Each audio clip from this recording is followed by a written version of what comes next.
Hello everyone. भविष्य के सभी शिक्षक शिक्षिकाओं का संविदा वर्ग 3 ऑनलाइन क्लास आज में एक बार फिर से स्वागत है। तो गाइज आज की इस प्यारी सी क्लास में हम स्टडी करने वाले हैं वर्ग 3 के लिए पर्यावरण के 15 सिलेक्टेड क्वेश्चन, जो कि आपके एग्जाम की दृष्टि से वेरी आईएमपी क्वेश्चन है। गाइस ये एग्जाम में बार बार पूछे जाते हैं और अभी आने के मैक्सिमम चांस हैं। तो गाइस वीडियो को कंप्लीट जरूर देखें, इसके बिल्कुल भी नहीं करना है। तो चलिए स्टार्ट करते हैं हम अपनी आज की इस प्यारी सी क्लास को और चलते हैं अपने क्वेश्चन की तरफ।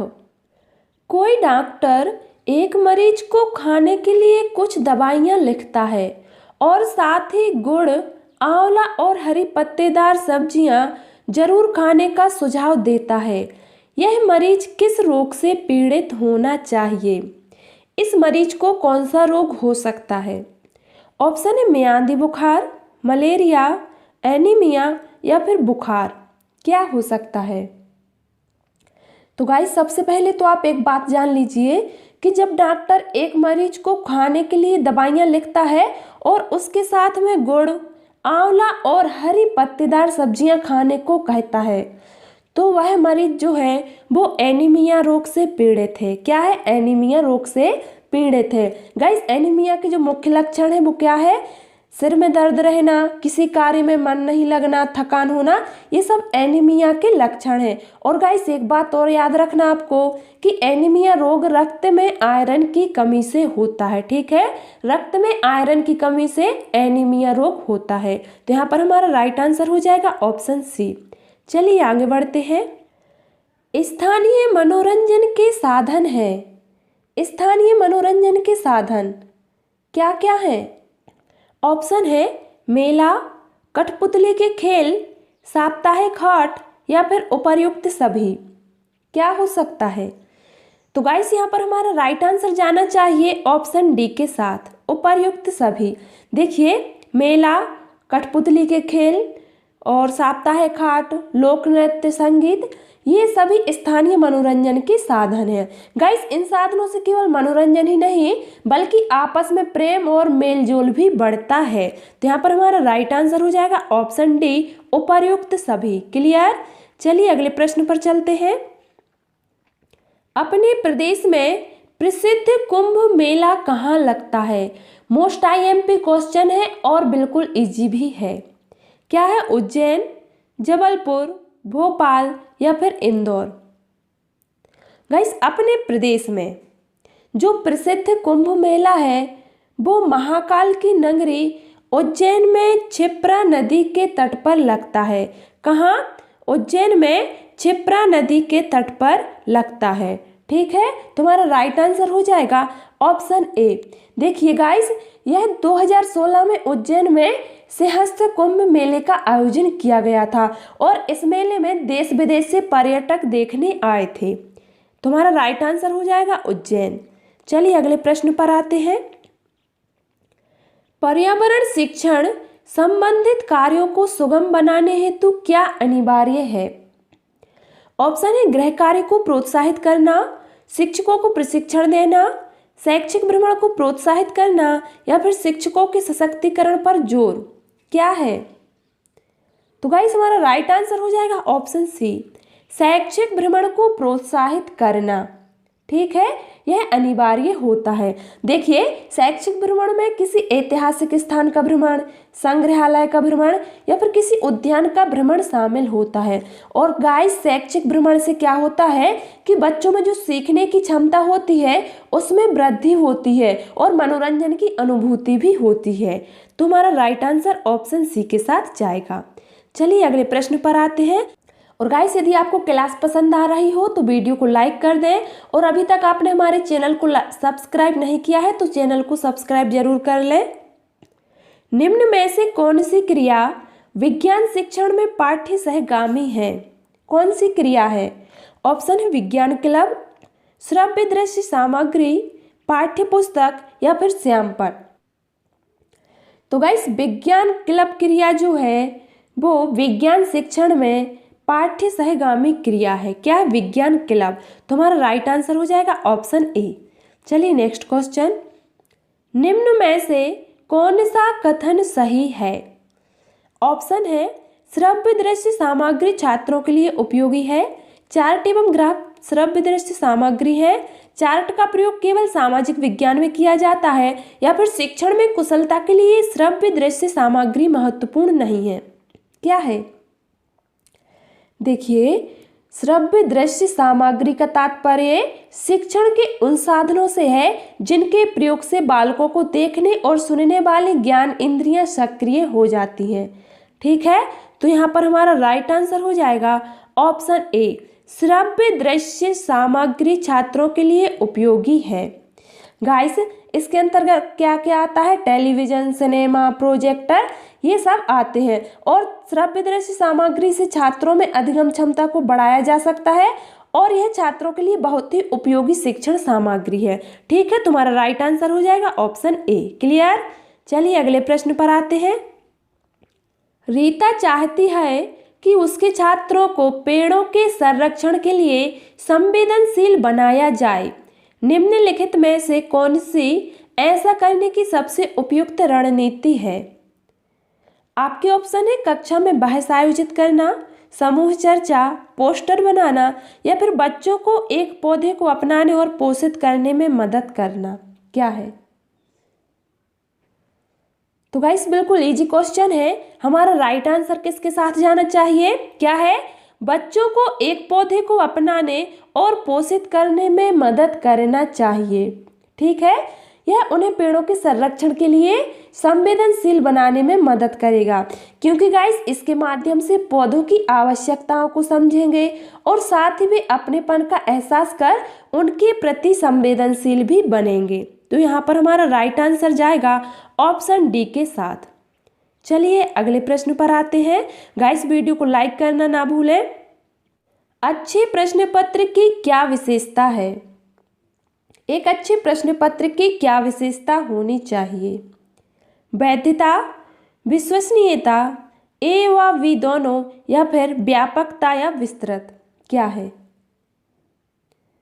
तो गाइस, अच्छे प्रश्न पत्र की प्रमुख विशेषता उसकी वैधता और विश्वसनीयता होती है। ठीक है, जो कि हमारे लिए ऑप्शन सी में दिया गया है, ए व वी। देखिए, प्रश्नों का मुख्य उद्देश्य शिक्षार्थियों को अपने विचार प्रकट करने का अवसर देना होना चाहिए, ना कि उनकी जानकारी की जांच करना। तो यहाँ पर हमारा राइट आंसर हो जाएगा ऑप्शन सी, ए व वी दोनों, वैधता और विश्वसनीयता। क्लियर? चलिए नेक्स्ट क्वेश्चन। प्राथमिक स्तर पर पर्यावरण अध्ययन के आकलन में निम्नलिखित में से कौन सा एक संकेतक उपयुक्त नहीं है? ऑप्शन है स्मरण, प्रश्न पूछना, न्याय और समानता के प्रति चिंता, या फिर सहयोग। तो गाइस, हमारा राइट आंसर हो जाएगा ऑप्शन सी, न्याय और समानता के प्रति चिंता। ठीक है, न्याय और समानता के प्रति चिंता करना संकेतक उपयुक्त नहीं है। तो option C is right answer. चलिए आगे बढ़ते हैं। प्राथमिक स्तर पर ईवीएस की पाठ्य चर्चा को शुद्ध विज्ञान और सामाजिक विज्ञान की संकल्पनाओं को सम्मिलित करके विकसित किया गया है। ऐसा करने का मुख्य उद्देश्य है। क्या है मुख्य उद्देश्य? ऑप्शन है शिक्षार्थी को पर्यावरण को साकल्यवादी ढंग से देखने योग्य बनाना, पढ़ाई के विषयों की संख्या को कम करना, विद्यार्थी के बस्ते का बोझ कम करना, या फिर विषय अध्यापकों की आवश्यकता को कम करना। क्या होगा? तो गाइस, हमारा राइट आंसर जाएगा ऑप्शन ए के साथ। देखिए, प्राथमिक स्तर पर ईवीएस पाठ्य चर्चा को शुद्ध विज्ञान और सामाजिक विज्ञान की संकल्पनाओं को सम्मिलित करके शिक्षार्थियों को पर्यावरण की साकल्यवादी ढंग से देखने योग्य बनाना इसका मुख्य उद्देश्य है। ठीक है, शिक्षार्थी को पर्यावरण को साकल्यवादी ढंग से देखने योग्य बनाना। तुम्हारा राइट आंसर जाएगा ऑप्शन ए के साथ। चलिए आगे बढ़ते हैं। कक्षा 5 के शिक्षार्थियों में जिज्ञासा जागृत करने का निम्न में से सबसे प्रभावी तरीका है। क्या होना चाहिए सबसे प्रभावी तरीका? ऑप्शन है लिखित कार्य में उन्हें अधिक अभ्यास देना, अक्सर इकाई परीक्षणों का आयोजन करना, गहन जांचपरक और कल्पनापरक प्रश्न पूछना या फिर अधिक हस्तपरक अनुभव प्रदान करना। क्या हो सकता है? ध्यान देना, कक्षा 5 के शिक्षार्थियों में जिज्ञासा जागृत करने के लिए सबसे पहले यह देखें कि विद्यार्थियों की जो रुचि है वो किस विषय में है और फिर उस विषय से संबंधित गहन जांचपरक और कल्पनापरक प्रश्न पूछे जाएं। ठीक है, सबसे पहले हमें विद्यार्थियों की रुचि को देखना होगा। तो यहाँ पर हमारा राइट आंसर हो जाएगा ऑप्शन सी। जो सबसे प्रभावी तरीका है वो है गहन जांचपरक और कल्पनापरक प्रश्न पूछना। क्लियर? तो option C is right answer. चलिए आगे बढ़ते हैं। पर्यावरण अध्ययन की कक्षा में बच्चों के अनुभवों को महत्व देना चाहिए, क्योंकि क्यों देना चाहिए बच्चों के अनुभवों को महत्व? ऑप्शन है, बच्चों को अपनी बात बताने में आनंद आता है, इससे बच्चों का आदाई कौशल परिमार्जित होता है, अभिव्यक्ति के कौशल का विकास होता है, या फिर विषय को बच्चों के अनुभवों से जोड़ने पर सीखने की प्रक्रिया को बढ़ावा मिलता है। क्या होगा? तो गाइस हमारा राइट आंसर जाएगा ऑप्शन डी के साथ। विषय को बच्चों के अनुभवों से जोड़ने पर सीखने की प्रक्रिया को बढ़ावा मिलता है। ठीक है, देखिए पर्यावरण अध्ययन की शिक्षा में बच्चों के अनुभवों को महत्व देना चाहिए,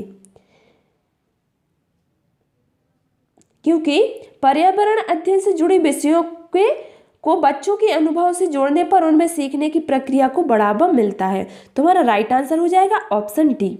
चलिए अगले प्रश्न पर आते हैं। पर्यावरण अध्ययन की कक्षा में विद्यार्थियों में खोज से संबंधित दक्षताओं का विकास करने हेतु एक शिक्षक निम्न में से किसका चुनाव करेगा?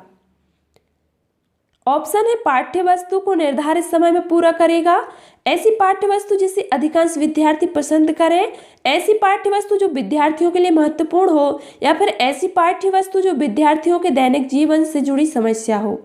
क्या होगा? तो गाइस पर्यावरण अध्ययन की कक्षा में विद्यार्थियों में खोज से संबंधित दक्षताओं के विकास करने हेतु एक शिक्षक को ऐसी समस्या का चुनाव करना चाहिए जो विद्यार्थियों के दैनिक जीवन से जुड़ी हो। ठीक है, तुम्हारा राइट आंसर हो जाएगा ऑप्शन डी, ऐसी पाठ्य वस्तु जो विद्यार्थियों के दैनिक जीवन से जुड़ी समस्या हो। तुम्हारा राइट आंसर ऑप्शन डी के साथ जाएगा। क्लियर? चलिए अगले प्रश्न पर आते हैं। शैक्षिक उपग्रह है, शैक्षिक उपग्रह क्या है? ऑप्शन है मैटसेट, एजुसेट, हेमसेट या फिर मार्स 2। क्या है? तो गाइस हमारा राइट आंसर हो जाएगा ऑप्शन वी, एजुसेट। ठीक है, एजुसेट जो है वो एक शैक्षिक उपग्रह है। तुम्हारा राइट आंसर ऑप्शन वी के साथ जाएगा। चलिए आगे बढ़ते हैं। व्हीलर द्वीप का नया नाम क्या है? व्हीलर द्वीप का नया नाम क्या है? ऑप्शन है विक्रम साराभाई द्वीप, सतीश धवन द्वीप, अब्दुल कलाम द्वीप या फिर सीवी रमन द्वीप। क्या होगा? तो गाइस व्हीलर द्वीप भारतीय राज्य उड़ीसा में स्थित है और गाइस इसका प्रयोग जो है वो भारत अपने प्रक्षेपण कार्यक्रम के परीक्षण के रूप में करता है और इसका नाम जो है वो सितंबर 2015 को व्हीलर द्वीप से बदलकर भारत के पूर्व राष्ट्रपति स्वर्गीय एपीजे अब्दुल कलाम द्वीप में बदल गया है। ठीक है, रखा गया है। तुम्हारा राइट आंसर हो जाएगा ऑप्शन सी, अब्दुल कलाम द्वीप। क्लियर? तो गाइस आज की क्लास में मैंने इतने ही क्वेश्चन इंक्लूड किए थे जो कि आपको इस वीडियो के माध्यम से बता दिए हैं। आशा करती हूँ कि आपको ये क्वेश्चन बहुत अच्छे से समझ में आ गए होंगे। तो गाइस यदि आपको आज की क्लास पसंद आई हो तो इस वीडियो को लाइक कर दें और इसी तरह के नए नए वीडियो पाने के लिए चैनल को सब्सक्राइब जरूर कर लें।